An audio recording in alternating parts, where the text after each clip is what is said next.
Hello, I am Bean and welcome to a Minecraft tutorial. Today's tutorial is on the Sculk elevator. This is an upgraded version of the elevator I use in my Let's Play season, replacing the need to push a button and instead using a Sculk sensor to detect whether I'm coming or going. So, how does this work? Well, we're get into building it in a minute, and I'll put a timestamp in below so you can skip right ahead, but I thought I'd show it off first. So we have the soul sand up here and the magma block down here. You can flip.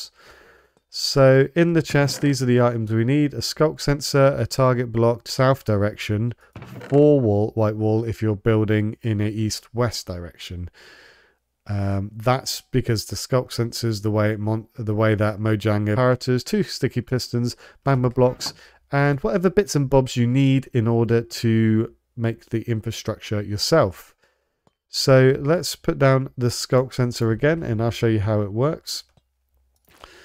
So I'm going to sneak around here so I don't activate it by accident, but the sculk sensor itself goes into this repeater here, and that's just to boost the signal coming out so we get a consistent reading every time.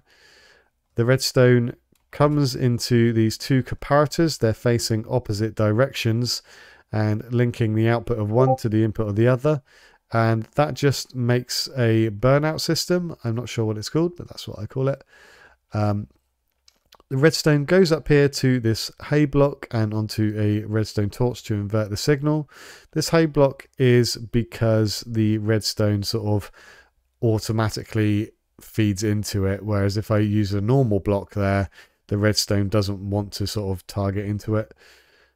2 more redstone coming down here to another redstone torch, which inverts the signal. So I'll show you how it works on the burnout system. So when it senses noise, it sort of has this burnout time here, and that's what allows us enough time to get in and out. Okay, the last thing to mention is something I alluded to earlier.